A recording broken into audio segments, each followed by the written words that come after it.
Shadows of envy is. Olivia's influence expanded. Envy began to creep into places she had once considered safe. In the early days, most people had dismissed her, certain that her ambitions would collapse under the weight of reality. But now that her company was thriving, and her name appeared in boardrooms and headlines, the same people who once ignored her began to whisper about her with bitterness. Former colleagues claimed she had gotten lucky. Rivals suggested her firm was built on charity rather than skill. Even within her own industry, where she had fought tooth and nail to earn respect, she felt the sting of jealousy from those who resented her rise. Olivia understood envy for what it was, a sign that she had crossed into territory where her presence disrupted the established order. Still, it was not easy to bear. She had worked tirelessly to lift others, to create opportunities, to build a culture rooted in empowerment. To realize that her success now stirred resentment, even among those who once supported her, was a reminder of the cost of leadership. Yet instead of retreating, she steeled herself further. Envy could not undo her progress. It could only confirm that she was on the right path. Bridges and barriers. Olivia had always been a builder of bridges, connecting communities to resources, clients to opportunities, and visionaries to platforms where they could shine. But she soon discovered that for every bridge she built, there were barriers rising to block her path. These barriers were not always physical. Often they were ideological. There were corporate leaders who believed her mission to empower minority-owned businesses was a distraction from profit. There were policymakers who resisted her advocacy for more inclusive funding structures. And there were cultural barriers, silent yet pervasive, that told women of color to know their place. Rather than becoming discouraged, Olivia made it her mission to turn every barrier into a stage. When invited to panels where she was the only woman of color, she spoke with even greater clarity, knowing her words carried weight. When denied access to certain contracts, she redirected her energy into creating alternative partnerships that flourished in unexpected ways. She realized that barriers were not immovable walls. They were opportunities to innovate, to reimagine the path, to force the world to see that there was more than one way forward. The cost of visibility. Visibility was both a gift and a burden. As Olivia's profile rose, she was invited onto television shows, featured in glossy magazines, and quoted in articles about the future of business. At first, the attention felt like validation for years of sacrifice, but soon she discovered that visibility also made her a target. Every decision was scrutinized, every misstep magnified. If she succeeded, she was hailed as exceptional. If she faltered, critics eagerly used it as proof that she was never worthy of the spotlight. The cost of visibility extended beyond business. Strangers felt entitled to her time, her opinions, even her private life. Rumors swirled online, some harmless, others cruel. She received messages of admiration from young dreamers, but also messages of hostility from those who resented her existence. At times, Olivia longed for anonymity, for the quiet days when she could work without eyes watching her every move. But she also knew that shrinking back would betray the very people who saw her as proof that their dreams were possible.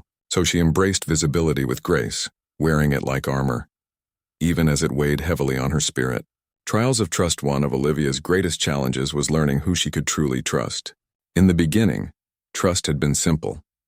Her small circle of employees were bound together by shared hunger and belief in her mission.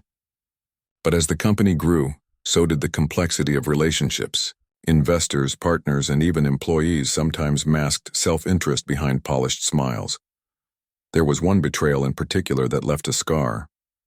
An executive she had personally mentored, giving him opportunities and authority, was discovered funneling confidential information to a competitor. When confronted, he defended himself with excuses about pressure and ambition. But Olivia knew the truth. He had chosen betrayal over loyalty. She fired him immediately, though the wound lingered long after. That experience taught her to trust but verify. She began to build systems of accountability, not out of paranoia but out of necessity. Trust remained central to her leadership, but it was now fortified by wisdom. She could no longer afford to assume that everyone who stood beside her shared her vision. And though the lesson was painful, it was also clarifying. True loyalty could not be demanded. It revealed itself in the crucible of trials. The echoes of home through all her battles. Olivia never lost sight of her roots. Whenever the weight of the world grew too heavy, she returned to Newark, to the duplex where her journey had begun. The neighborhood had changed over the years, some buildings renovated, others still bearing scars of neglect. But the streets carried the same echoes of her childhood. Walking past the corner store, the library, the old church basement where she had once tutored children, Olivia felt the presence of her younger self. Wide-eyed and hungry for possibility, these visits grounded her. They reminded her that her story was not just her own, but part of a larger tapestry of struggle and resilience. She often spoke to young people in the community, telling them not to let their environment dictate their future. "I walk these same streets," she would say. "I face the same doubts. The difference wasn't luck, it was persistence. If I can do it, so can you." The children would listen with rapt attention, their eyes wide, their futures unfolding silently in their minds. In those moments, Olivia felt her purpose more clearly than in any boardroom. Fires of fatigue, no matter how resilient, Olivia was still human. There came seasons when fatigue settled into her bones like a quiet fire, consuming her energy even as she pushed forward.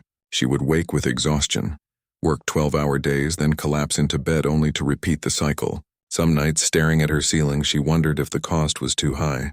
Was she sacrificing her health, her peace, perhaps even her chance at a family for a dream that demanded everything? Yet even in fatigue, Olivia found clarity. She realized that greatness was not sustained by bursts of energy but by discipline, the steady flame that burns long after the sparks have faded. She began to incorporate practices of rest and reflection, not as luxuries but as necessities. She delegated more, trusted her team with greater responsibility, and carved out moments to breathe. Fatigue had threatened to break her, but instead it taught her sustainability, and in learning to balance her fire, she ensured that it would never burn out too soon. The dawn before the storm. By the time Olivia's company celebrated its 10th anniversary, she had transformed from a determined young graduate into a formidable leader recognized on the national stage. Her firm had expanded across cities. Her voice carried weight in policy discussions, and her story inspired countless others. Yet beneath the celebration, Olivia sensed the quiet rumble of a storm on the horizon. There were whispers of discontent within her management ranks, whispers that some saw her as too uncompromising, too demanding, too unwilling to bend to tradition. Rivals circled hungrily, waiting for a chance to strike. On the evening of the anniversary, after the speeches and applause, Olivia slipped away to stand on a balcony overlooking the city lights. She thought of the girl she had once been, standing on Newark's cracked sidewalks with nothing but a dream. She thought of the sacrifices, the betrayals, the victories, and she thought of the words her mother had given her as a child. "Don't let this world tell you what you can't be." She whispered them again into the night air, feeling their power settle into her spirit. She did not yet know that soon, in a crowded airport lounge, those words would once again become her anchor. But she was ready. The dawn before the storm had arrived, and Olivia Bennett was prepared to walk into destiny. The weight of legacy is. Olivia's reputation grew. She found herself reflecting more often on the weight of legacy. She was no longer building just for herself or even for her immediate clients. She was carrying the aspirations of an entire generation who looked at her and saw what was possible. Invitations arrived for her to speak at high schools, community centers, and universities. And whenever she stood before an audience of young black girls with notebooks clutched in their hands and hope burning in their eyes, she felt the magnitude of her responsibility. She was not merely Olivia Bennett, the entrepreneur. She was Olivia Bennett, the symbol. This awareness sometimes pressed on her shoulders heavier than any financial ledger or quarterly report. She knew that one misstep could not only harm her company, but also fuel the cynics who doubted that women like her belonged in positions of power. Yet rather than shrinking under this pressure, she used it to sharpen her focus. She understood that leadership meant being both shield and sword, protecting those who followed while cutting paths through uncharted terrain. The thought of legacy no longer frightened her. It became her compass, guiding her decisions with an eye toward generations she would never meet. Confronting the gatekeepers despite her growing influence, Olivia often found herself face to face with the gatekeepers of power, individuals who held sway over boardrooms, capital, and networks that had been closed to outsiders for decades. These gatekeepers were rarely overt in their resistance. Instead, they wielded the subtle weapons of doubt and dismissal. They invited her to meetings but questioned her strategies with a patronizing smile. They praised her energy but labeled her vision idealistic. They offered partnerships but always with terms designed to strip her of control. Olivia learned quickly how to navigate these encounters. She trained herself to listen carefully, to detect the hidden motives behind polite words, and to counter every underestimation with calm authority. When a banker once suggested she bring on a more experienced male partner to reassure investors, Olivia leaned forward, fixed him with a steady gaze, and replied, "If you're not reassured by competence, then you're not the kind of partner I need." The room fell silent, and though the banker withdrew his offer, Olivia walked away knowing she had preserved something more valuable than money: her dignity.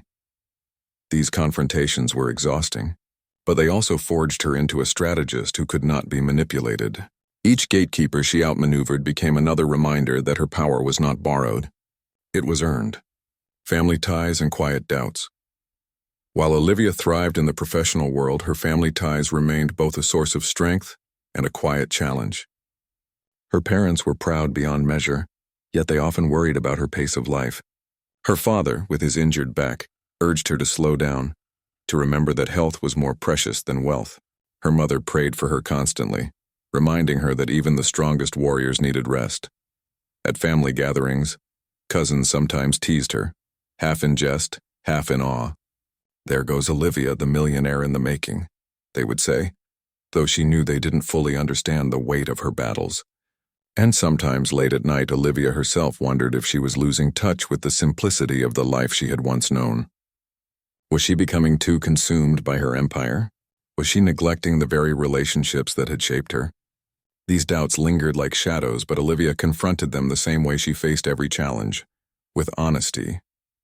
She began setting aside time each month to return home, to sit at her mother's kitchen table, to walk the old streets of Newark, and to remind herself of her roots. It was not weakness to question herself. It was wisdom.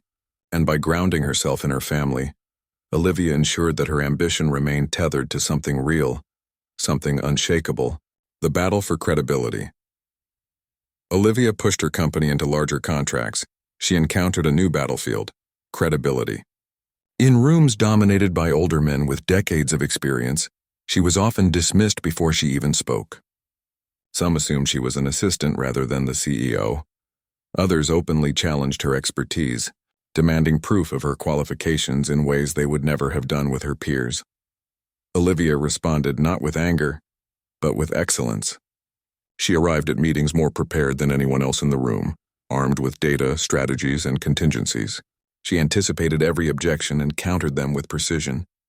Over time, even her harshest skeptics were forced to respect her, not because they wanted to, but because her results left them no choice. One particularly memorable moment came during a pitch to a multinational corporation. Halfway through her presentation, a senior executive interrupted, questioning whether her firm had the capacity to handle such a large project. Olivia paused, then calmly pulled out a binder filled with case studies, metrics, and client testimonials. She laid it on the table and said, "I don't sell promises. I deliver proof. And the proof is right here." The executive, caught off guard, flipped through the binder in silence before finally conceding. Weeks later, the contract was hers. These victories were not just professional milestones. They were personal vindications. Each time she forced a room to recognize her worth, she was striking a blow against the invisible barriers that had followed her since childhood. Building a culture of fire inside her company, Olivia knew that culture would define their long-term survival. She refused to allow mediocrity to creep in, yet she also wanted her firm to be more than just another workplace. She wanted it to be a forge, a place where people discovered their own strength while contributing to something larger than themselves. To achieve this, she set standards that were both demanding and inspiring. She expected her employees to work hard, but she also invested in their growth, providing mentorship, training, and opportunities to lead. She encouraged innovation, rewarding those who brought bold ideas to the table. She made it clear that failure was not the end, but refusing to learn was unacceptable. Her leadership style was not without critics. Some employees found her expectations overwhelming, and a few left, unable to keep pace. But those who stayed became fiercely loyal, driven by her vision and unwilling to settle for less. Over time, her firm developed a reputation not just for excellence but for passion. Clients noticed it, competitors envied it, and employees cherished it. Olivia had built not just a business but a culture of fire, one that burned with purpose, resilience, and unshakable belief. Standing on the edge of destiny, by the close of her first decade in business, Olivia had achieved what many considered impossible. She had built a firm from nothing into a force that demanded respect. She had earned recognition, outmaneuvered gatekeepers, nurtured her family ties, and forged a culture that reflected her soul. Yet even as she celebrated these milestones, Olivia felt a stirring within her, a sense that everything so far had only been rehearsal. She stood on the balcony of a luxury hotel one evening, overlooking the skyline of a city where her name was now spoken with admiration and envy alike. The wind carried with it both the sweetness of victory and the chill of uncertainty. She knew storms were coming, storms larger than anything she had faced. Already whispers of betrayal flickered in boardrooms. Already rivals sharpened their knives. And already, fate was guiding her toward the moment when her identity, her power, and her resilience would collide in a single, defining confrontation. Olivia inhaled deeply, her chest rising with both anticipation and resolve. She was no longer the girl from Newark, nor just the ambitious graduate from Harvard. She was a leader standing on the edge of destiny. And though she did not yet know it, the test that would shape her legend was closer than she imagined.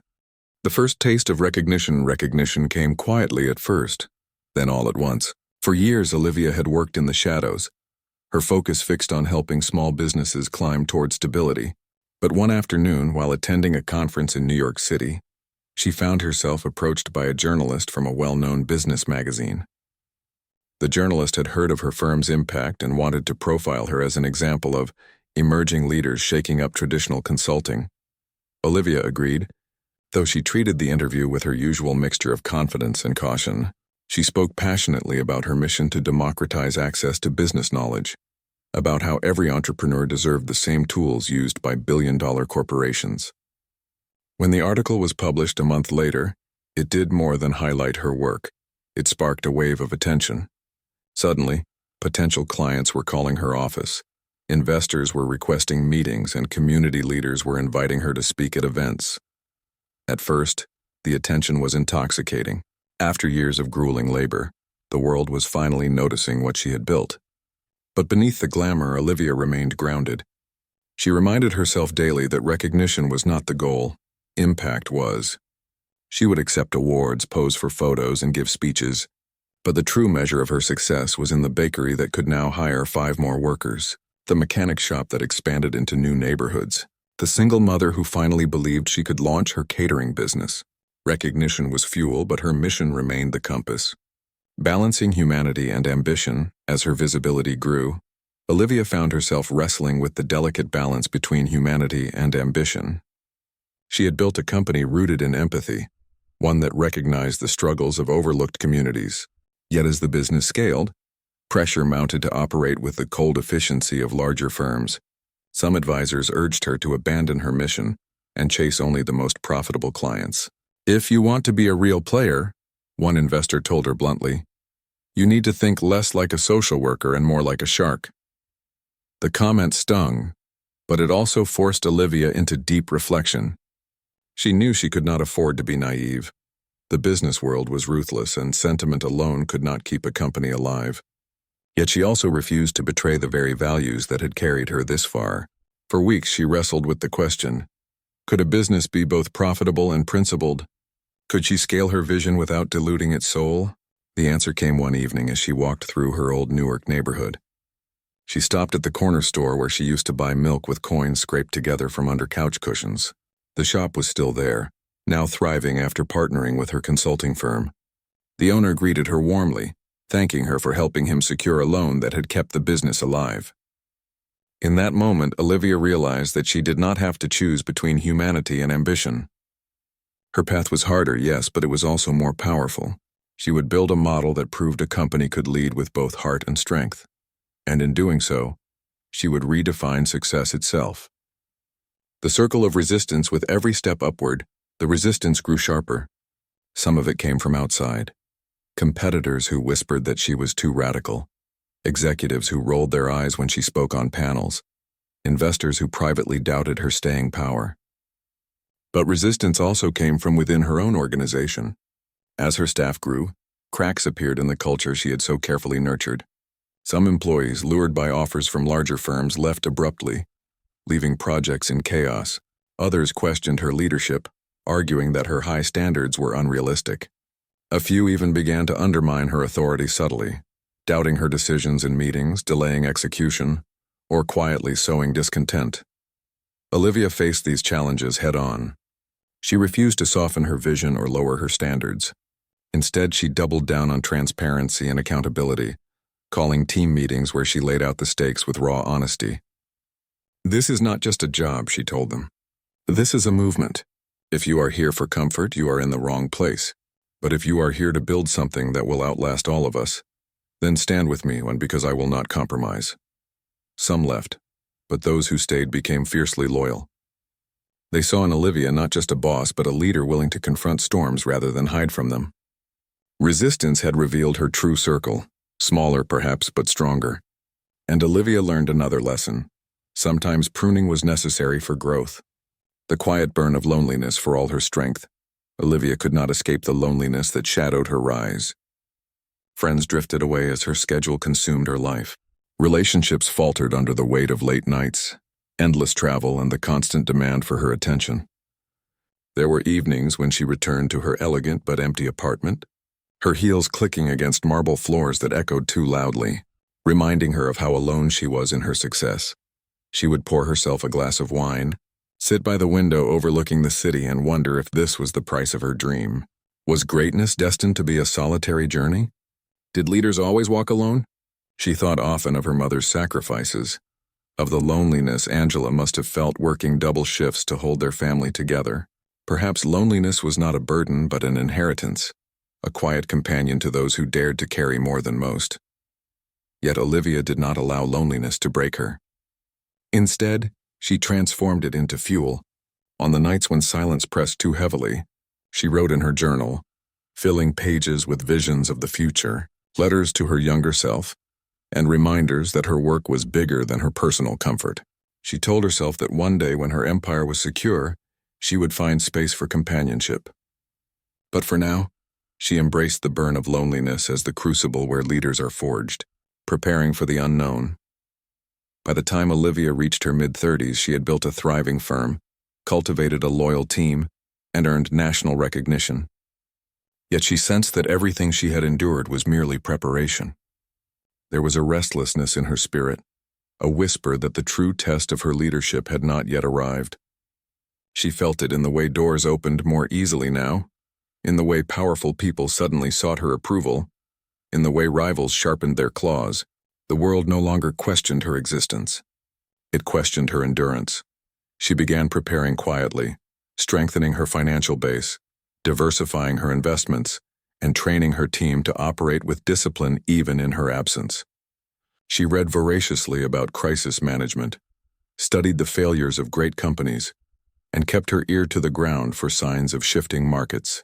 Above all, she hardened her resolve. She knew storms would come, not just small squalls of resistance, but hurricanes designed to uproot everything she had built. And when that day came, she promised herself she would not flinch. Late one night, standing again by her office window, she whispered the words that had carried her since childhood. "Don't let this world tell you what you can't be. You define who you are." She smiled faintly, her reflection in the glass no longer the uncertain girl from Newark, but a woman who had carved her name into history's ledger. She did not yet know that soon, in the cold halls of an airport lounge, her resolve would be tested in ways no book or lecture could prepare her for.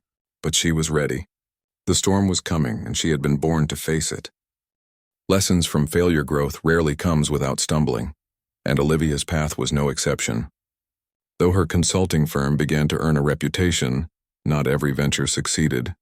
There was one particular client, a clothing boutique run by a determined mother-daughter team, that she believed would thrive with the right strategy. Olivia spent weeks developing a marketing plan, helped redesign their storefront, and even secured meetings with potential investors. But when the numbers came back, sales had barely increased. The investors walked away, the boutique struggled, and eventually it closed its doors. The weight of that failure settled heavily on Olivia's shoulders. She replayed every decision, every recommendation, wondering where she had gone wrong. For days she barely ate, staring at spreadsheets late into the night, questioning whether she was truly cut out to lead others. She remembered the cruel voices of her childhood, the whispers at Harvard, the recruiters who had doubted her. And for the first time in years, she felt those doubts pressing against her chest again. But Olivia's strength was not in avoiding failure. It was in how she rose from it. One evening, her mother called, sensing something was wrong. When Olivia confessed her feelings of defeat, her mother's reply was steady and firm. "Baby, you can't plant every seed in rocky soil and expect it to grow. Sometimes the ground isn't ready, and that isn't your fault. What matters is that you keep planting." Those words reshaped Olivia's perspective. She realized that her role wasn't to guarantee success for every client, but to fight relentlessly to create conditions where success was possible. Some would flourish, others would not. But her responsibility was to keep showing up, keep building bridges, and keep planting seeds. From that failure, she learned one of the most important lessons of leadership. Perfection was impossible, but persistence was everything. The mentor who tested her. Every great leader eventually encounters a mentor who sharpens their vision, often through fire. For Olivia, that mentor was Elaine Rodriguez, a powerhouse CEO who had built a logistics empire from scratch. Elaine was known for her sharp wit, ruthless efficiency, and a reputation for cutting through excuses like a blade. Olivia first met her at a Women in Business networking event, where she had been invited to speak about her consulting firm's early successes. After her presentation, Elaine approached her with an arched brow and a blunt question. "So you think you're ready for the big leagues?" The conversation that followed was not one of encouragement but of interrogation. Elaine dissected her business model, challenged her strategies, and pushed her to defend every decision. At first, Olivia bristled, feeling attacked. But as the hours passed, she realized something vital. Elaine wasn't tearing her down. She was testing her. She wanted to see if Olivia had the steel to survive in a world that would show no mercy. Over the next year, Elaine became both a mentor and a challenger. She introduced Olivia to high-level contacts, but only after ensuring she was prepared to stand in those rooms with confidence. She invited her to shadow strategy meetings, but demanded Olivia contribute ideas bold enough to hold weight.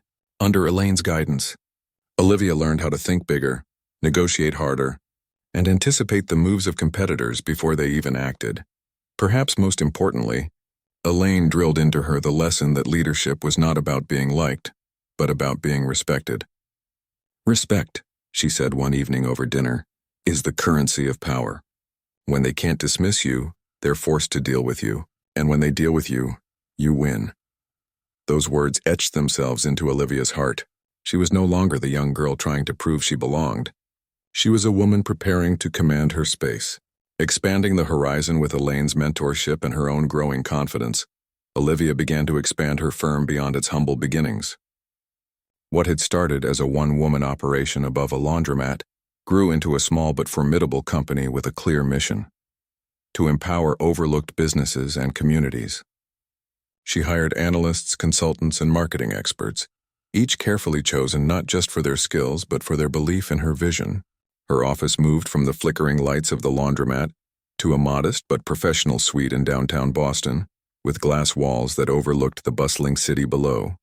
Her client base diversified.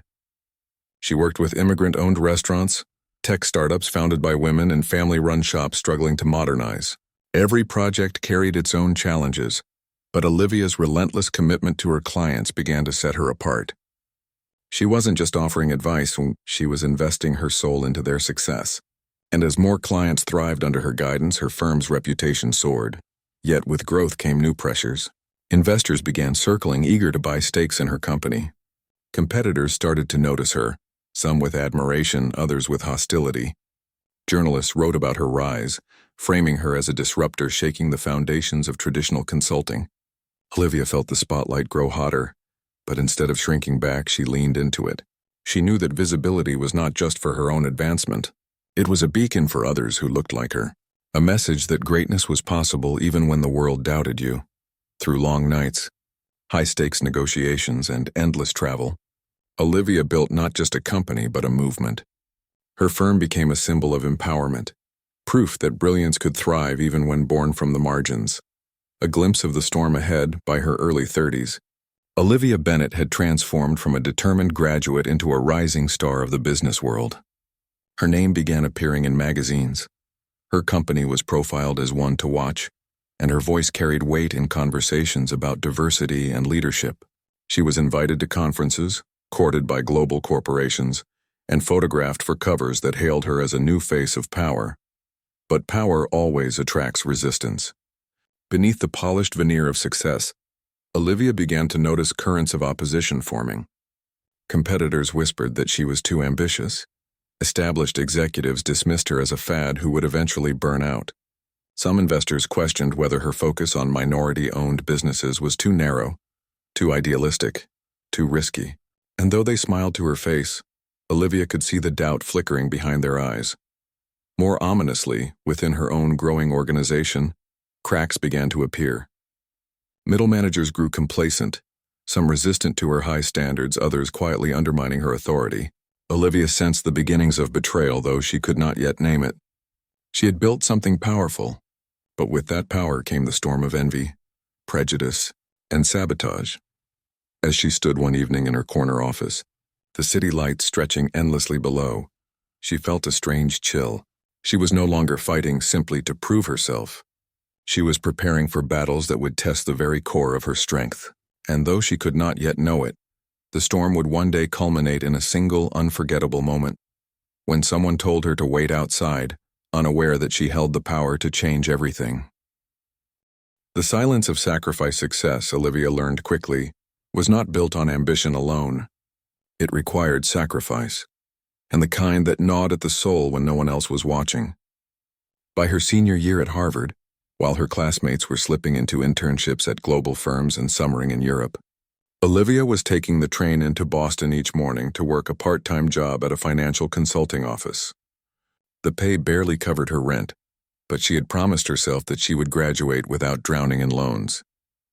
Many nights she returned to her small apartment long after midnight, her hands trembling from exhaustion, only to pull out her laptop and continue building her ideas for future ventures. She lived in a rhythm that was both brutal and intoxicating. Wake before dawn, classes until late afternoon, work through the evening, then study until her eyes burned. Social invitations became rare, and even when they came, she often declined, too focused on her dream to waste time at cocktail parties where people who had never known hunger joked about whose family yacht was faster. Some classmates mistook her absence for arrogance, but Olivia knew better. She wasn't avoiding them. She was investing in a future they could not yet see. Her closest friends were books, professors who respected her discipline, and the notebook she filled with sketches of companies she planned to build one day. In its pages, she outlined logistics businesses, tech platforms, investment firms, not fantasies but blueprints, each with strategies and projections. She guarded that notebook like treasure, for it carried not just her ideas but the proof that her dreams had weight, structure, and direction. Still, the sacrifices cut deep. She missed family birthdays. Phone calls often went unanswered, and there were nights when loneliness pressed so hard against her chest that she wondered if the price of greatness was too steep. But whenever doubt crept in, Olivia would recall her mother's voice. Don't let this world tell you what you can't be. You define who you are. That reminder became her anchor in the silence of sacrifice, guiding her through the storm until graduation day arrived. Graduation and the crossroads. The morning of Olivia's graduation dawned with a brilliance that seemed almost ceremonial. The campus lawns were filled with parents in suits and dresses, cameras flashing, laughter bubbling in the air. Olivia's mother and father sat proudly in the audience, her father's cane resting against his chair, her mother's eyes shining brighter than the morning sun. Olivia walked across the stage in her crimson robe, her heart pounding as the dean called her name. She accepted her diploma with steady hands, though inside she felt a whirlwind of emotions, relief, triumph, and a heavy awareness of the road ahead. Graduating from Harvard was a victory, but it was also a crossroads. She had offers waiting, prestigious firms that promised six-figure salaries and corner offices if she would only lend them her brilliance. Many of her peers leapt eagerly into those roles, hungry for security and status. Olivia, however, hesitated. She knew what those jobs meant. Long hours building someone else's empire, climbing a ladder that had been designed long before she was born. The thought unsettled her. She had not fought this hard just to sit comfortably within a system that had doubted her existence from the start. She wanted something different, something dangerous, something that carried her own name. One evening, sitting with her parents in their modest living room in Newark, she spoke her decision aloud. "I'm not taking any of the offers," she said. Her father frowned. Her mother leaned forward, but Olivia pressed on. "I want to build something of my own. It might take years. It might fail. But if I don't try, I'll never forgive myself." Her father looked at her silently for a long time before finally nodding. "You've always been stubborn," he said with a small smile. "But you've also always been right. Do it your way." Her mother squeezed her hand, whispering, "Just promise us you'll never forget where you came from." Olivia promised. And in that moment, the crossroads disappeared. The path forward was clear. She would walk into the unknown, not as an employee but as a visionary. Planting the first stone. Every empire begins with a single stone. And for Olivia, that stone was her first small business venture. She returned to Boston after graduation with little more than her degree, a modest savings account, and the unshakable determination to build a company that reflected her values. She rented a cramped office space above a laundromat, its peeling paint and flickering lights a far cry from the glossy corporate towers of her peers. But to Olivia, that room was sacred.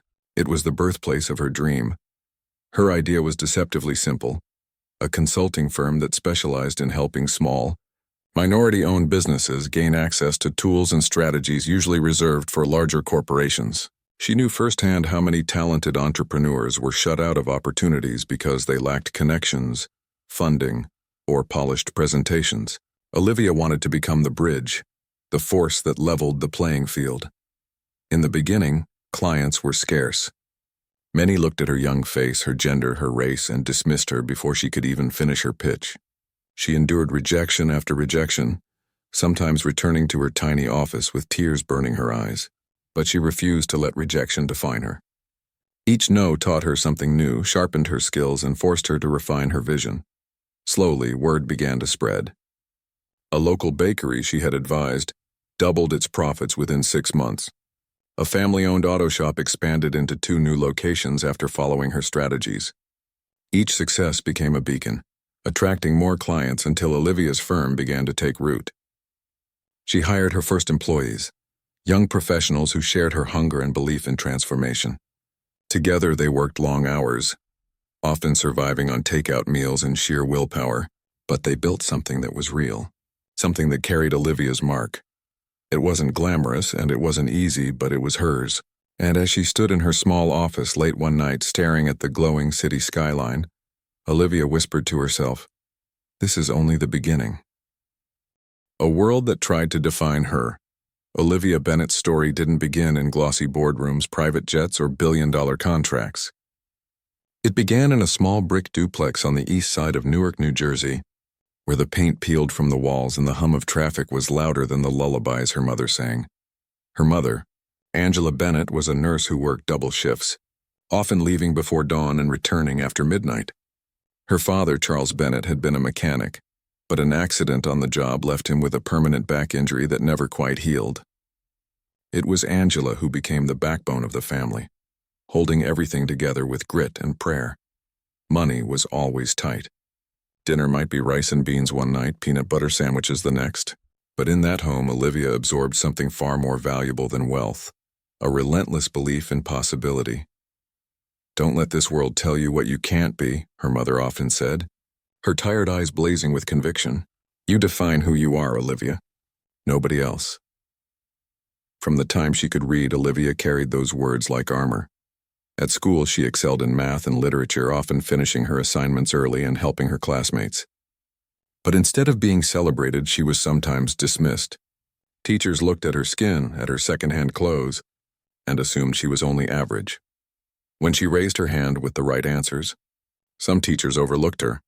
One day in the 4th grade, Olivia overheard 2 teachers talking in the hallway. "She's bright," one said. Bright, maybe, the other replied. But kids like her rarely make it far. You'll see. Those words sliced into her like glass. That night, Olivia sat at the kitchen table, fists clenched, telling her mother what she'd heard. Angela set down her cup of tea, looked her daughter square in the eyes, and said, "Then you'll just have to prove them wrong. Don't let anyone's small mind cage your big dreams." And so Olivia made a promise to herself. She would never be what the world expected. She would be more. Battles in the Hallways High School was both a battlefield and a proving ground. Olivia attended a large public school where fights broke out in the hallways and teachers were too exhausted to notice talent blooming in quiet corners. In 9th grade, she tried out for the debate team. When she walked into the practice room, the captain, a tall boy with a polished accent, smirked and said, "Are you sure you're in the right room? Debate isn't really for everyone." But Olivia didn't flinch. She picked up the practice topic, whether technology was good or harmful for society, and delivered a 5-minute speech so sharp, the room fell silent.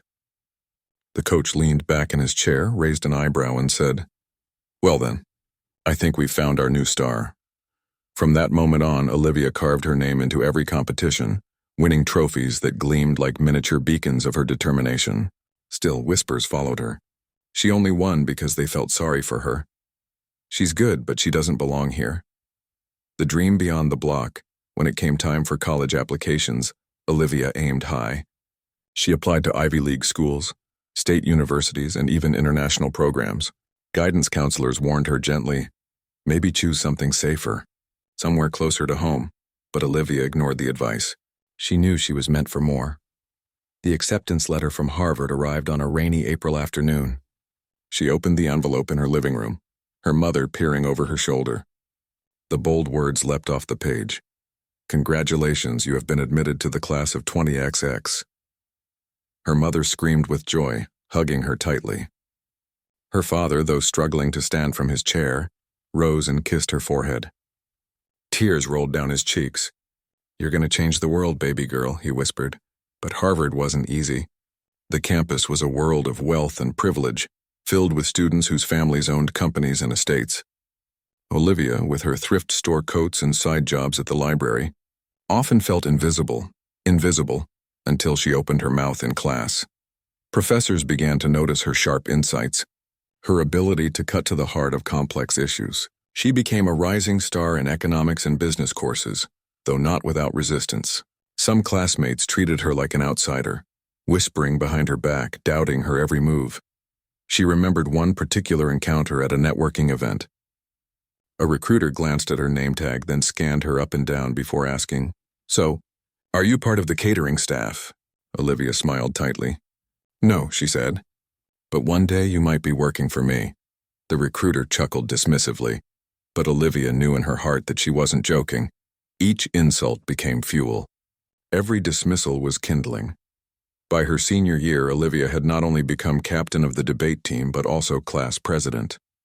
She organized fundraisers, pushed for better school resources, and even convinced the principal to start a scholarship program for low-income students. It wasn't about proving herself anymore. It was about creating doors where others only saw walls. The weight of proving herself. The first few months at Harvard were like stepping into a storm. Olivia had walked in with her chin high and her heart full of determination, but the reality of being surrounded by privilege and legacy weighed heavily on her shoulders. Most of her classmates had grown up vacationing in the Hamptons, speaking multiple languages, and attending private academies that cost more than her family's annual income. Many arrived with family names that opened doors before they even knocked. Olivia, in contrast, carried her books in a second-hand bag, worked evenings at the student library, and sometimes skipped meals to stretch her scholarship stipend. She quickly learned that survival in this world was not just about intelligence, but also about endurance. She encountered professors who respected her mind but questioned her presence, as though she had wandered into a place she didn't fully belong. In study groups, she often found herself ignored until her ideas were repeated by someone else, usually a male classmate, who then received the praise. At first, the slight stung. They scraped against her confidence and whispered cruel reminders of the voices she had grown up hearing. Kids like her rarely make it far. But Olivia's spirit was not designed to break. She treated each slight as a spark thrown onto dry tinder, igniting a fire within her to prove herself louder, clearer, and stronger than anyone expected. Instead of retreating, Olivia immersed herself in her studies with a ferocity that surprised even her professors. She devoured case studies in economics and pored over the great minds in business strategy. While others coasted through lectures and weekend parties, she stayed up late in the library, sketching out imaginary companies on yellow legal pads. She dreamed of enterprises that would not only make money, but would also change communities, create opportunities, and disrupt the quiet machinery of inequality that she had witnessed all her life. One professor, Dr. Lawson, noticed her persistence. He was an older man with a sharp mind and a reputation for being brutally honest. One afternoon after class, he called her aside. "Bennett," he said, peering at her through wire-rimmed glasses, "I've been watching you. You don't speak often, but when you do, you cut straight through the noise. You've got something the others don't." Olivia met his gaze steadily, her voice firm, though her heart pounded. "I don't have the luxury of noise, Professor. For me, every word has to count." That answer earned her a rare smile from him. From then on, he became one of her quiet supporters, pushing her harder but also giving her opportunities to shine. But even with allies like Dr. Lawson, the weight of proving herself was relentless. Olivia carried not only her own ambitions but also the dreams of her parents, the expectations of her community, and the silent challenge of every young woman who had been told she could not. Every exam, every paper, every debate became a battleground where she fought to prove that her place at Harvard had not been charity, but destiny. And though the nights were long and the loneliness sharp, Olivia discovered something priceless in that crucible, an unshakable resilience. She would not only survive this world of power and privilege, she would master it. The first sparks of vision. By the time Olivia entered her junior year, she had begun to shape a vision that went beyond grades and accolades. The world around her was shifting. Technology companies were rising like giants, reshaping entire industries, and conversations about globalization filled the halls of academia. Olivia watched carefully, always noticing the spaces where others did not look, the gaps between innovation and accessibility, the cracks where ordinary people were left behind as progress roared forward. She realized that while many of her classmates dreamed of joining consulting firms or hedge funds, her heart burned with something bigger, building something of her own. Her first taste of entrepreneurship came through a campus business competition. The challenge was simple: design a startup concept and pitch it to a panel of investors. While most teams gravitated toward apps and luxury products, Olivia's mind turned toward the struggles of the communities she had grown up in, neighborhoods where talented people were trapped in cycles of limited opportunity. She sketched out an idea for a financial literacy platform aimed at empowering young adults from underserved backgrounds. Her proposal was bold, practical, and deeply personal. When she stepped onto the stage to deliver her pitch, the room seemed to hold its breath. Olivia spoke with clarity and fire, weaving statistics with stories, painting a picture not only of a business but of a movement. She ended her presentation with a line that would echo in the minds of the judges. "When you invest in people that the world overlooks, you don't just change lives, you change the future." The judges erupted in applause. Olivia's team won first place, securing seed funding and mentorship from business leaders in Boston. For the first time, she felt the exhilarating rush of building something that was truly hers. She poured herself into the project, balancing her coursework with long nights of planning, coding with volunteers, and traveling to community centers to test her ideas. Though the platform did not become a massive company, and not yet, it gave Olivia something even more valuable: proof that her vision was possible. That victory lit a fire that no setback could extinguish. She began to see herself not as an outsider fighting for a seat at someone else's table, but as a woman who would one day build her own table and decide who had a seat. The seed had been planted, and though it would take years to grow into the towering empire that would define her, Olivia never forgot the feeling of that first spark, the moment she realized that she was not just meant to succeed within the system, but to reshape it entirely.